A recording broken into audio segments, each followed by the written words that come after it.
Mummy आप ये सब मेरी सास को भी सिखा रहे हो? बहू रचना फोन पर अपनी बड़ी बहन से अपने कमरे में बात कर रही थी। तब सासू माँ शिमला जी वही हॉल में बैठी हुई थी, पर तो वो अखबार रही थी, लेकिन कान बहू की बातों की तरफ थे। जरा सुने तो सही आखिर क्या बातें करती है वो अपनी बड़ी बहन से। खैर, फोन रखने के बाद वो खुशी खुशी बाहर आए और शिमला जी से बोली, मम्मी जी आपको पता है दीदी मायके आ रही है, वो भी अपने बच्चों के साथ, और अभी 1 सप्ताह तक वो यही रुकेगी।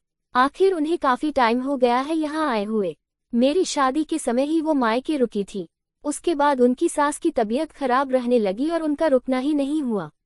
अब जाकर 2 साल बाद वो यहाँ रुकने के लिए आ रही है। रचना की खुशी को देखकर शिमला जी मन ही मन सोचने लगी, हे भगवान अब ये कहीं मायके जाने की जिद न लगा दे। सारा काम मुझे करना पड़ जाएगा, अब तो मुझसे घर के काम भी नहीं होते। वो अभी सोच ही रही थी कि इतने में रचना ने उनके मन की बात बोल दी, मम्मी जी मैं सोच रही थी कि मैं भी कुछ दिन वहाँ रोकाऊं। दीदी भी यही कह रही थी, क्या मैं भी मायके चली जाऊं? उसकी बात सुनकर शिमला जी ने उसकी तरफ देखा और कहा, बहू अपने मायके जाओ तो सुबह जाओ और शाम को लौट आओ। भला वहाँ रुकने का क्या काम है? मायका और ससुराल एक ही शहर में हो तो ऐसे ही जाया जाता है। तुम्हारी दीदी तो दूसरे शहर में रहती है, तो यहाँ आएगी तो रुकने के लिए ही आएगी, पर तुम्हारा ससुराल तो यही है। नहीं नहीं, तुम्हें जाना है तो मिलकर कुछ देर बाद आ जाओ। मिलना तो मिलना होता है, चाहे सप्ताह भर का हो या 2 दिन का या 2 पल का। ये सुनकर रचना का मन उदास हो गया, पर फिर भी थोड़ी कोशिश करते हुए उसने कहा, पर मम्मी जी दीदी और उनके बच्चे आ रहे हैं, और अभी वो 1 सप्ताह तक यही है, तो पूरे सप्ताह ना सही, कम से कम 2 दिन मैं वहाँ रुक जाती हूँ। दीदी के साथ भी कुछ वक्त बिता लूंगी। शादी से पहले ही उनके साथ वक्त बिताया था, अब तो कहाँ मिलना होता है। नहीं नहीं बहू, कोई जरूरत नहीं है इतना वहाँ रुकने की। हमारे यहाँ ये सब नहीं चलता। सुबह चले जाना और चुपचाप शाम को वापस आ जाना। सास शिमला जी ने ये जवाब देकर बात को वही खत्म कर दिया और उठकर अपने कमरे में चली गई। अब तो बात करने के लिए कुछ बचा ही नहीं था। जब शिमला जी ने ही मना कर दिया तो घर में उनके खिलाफ कौन बोलता। पापा जी और आदित्य की तो वैसे ही नहीं चलती थी। आखिर वो मन महसूस कर रह गई। खैर, जिस दिन उसकी दीदी यहाँ रहने आई उस दिन वो सुबह घर का सारा काम करके वहाँ पहुँच गई और शाम होते होते मन मारकर वापस आ गई। लेकिन जिस समय वो वापस आ रही थी उस समय उसकी नंद की सास, जो कि उसके मायके में उनकी पड़ोसन थी, वो उनके घर आ गई और उसे ज्यादा देखकर उससे बोली, अरे रचना क्या हुआ? तेरी बहन 2 साल बाद मायके आई है और तू है कि जा रही है? ऐसा क्या ससुराल से लगाव होना? कम से कम इसके साथ सप्ताह भर ना सही 2 दिन तो बिता ले। देख, बच्चे भी खुश हो जाएंगे।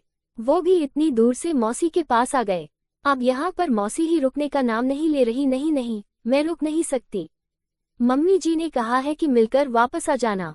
इसलिए कहती कहती वो चुप हो गई। उन्हें समझ में आ गया कि उनकी बहू की सास ने अपनी बहू को यहाँ रुकने से मना किया है। उस समय उन्होंने कुछ नहीं कहा और रचना को घर आने दिया। लेकिन 2 दिन बाद नंद घर पर आई तो शिमला जी बहुत खुश हो गई। 3-4 घंटे वहां बिताने के बाद नंद जब वापस जाने लगी तो शिमला की ने उसे 1-2 दिन रुकने के लिए कहा। अरे बेटा, 1-2 दिन यहाँ रुक जा, कल तेरी मौसी के यहाँ जाने का प्रोग्राम है, तू भी साथ में चलना, बड़ा मजा आएगा। तेरी सास को फोन करके बोल दे। उनकी बात सुनकर नंद ने जवाब दिया, नहीं मम्मी, मैं इस बार बिल्कुल नहीं रुक सकती। उसकी बात सुनकर शिमला जी हैरान होते हुए बोली, क्यों, क्या हुआ? वो मम्मी, मेरी सास ने मना किया है, नंद ने जवाब दिया। ये सुनकर शिमला जी हैरान होते हुए बोली, क्यों मना कर दिया? पहले तो रुक जाती थी ना, अब ऐसी क्या समस्या हो गई? अब क्या बताऊं मम्मी, सब आपका ही किया धरा है उसके। ऐसा कहते ही शिमला जी तुनक कर बोली, क्यों, मैंने क्या कर दिया? मेरी तो तेरी सास से बात तक नहीं हुई, आपको बात करने की जरूरत क्या है? बिना बात के ही बहुत कुछ हो गया। मेरा ससुराल भाभी के मायके के पास ही तो है। जब से उन्हें पता चला है कि भाभी सुबह मायके जाती है और शाम को ही लौट कर आ जाती है, तब से उन्होंने भी ये कहना शुरू कर दिया कि तुम्हारा मायका भी तो इसी शहर में है, सीखो कुछ तुम्हारी भाभी से, कैसे अपनी जिम्मेदारी निभाती है। बहन आई हुई है लेकिन फिर भी बिल्कुल नहीं रुकी, और तुम हो कि वहां जाकर बस फोन लगा देती हो कि मैं आज रुकूंगी। इसलिए अब से तुम भी मायके जाओ तो शाम तक लौटकर वापस आ जाया करो, वहां रुकने की जरूरत नहीं है। उसकी बात सुनकर सासू माँ की बोलती बंद हो गई। सासू माँ को भी अब समझ में आ गया कि बेटी का ससुराल और बहू का मायका पास में होना भी एक समस्या ही है। अगर अपनी बेटी को रोकना है तो बहू को भी कुछ दिन रुकने देना ही पड़ेगा। इसलिए उन्होंने रचना को 2 दिन बाद रुकने की इजाजत दे दी। रचना बड़ी खुशी खुशी अपने मायके आ गई। उसे देखकर उसकी मम्मी, दीदी और बच्चे सब खुश हो गए। तब रचना ने अपनी नंद और उसकी सास दोनों को दिल खोलकर धन्यवाद कहा। तो दोस्तों, आपको कहानी कैसी लगी कमेंट करके बताएं और अच्छा लगे तो चैनल को लाइक शेयर और सब्सक्राइब जरूर करें। धन्यवाद। Folded hands.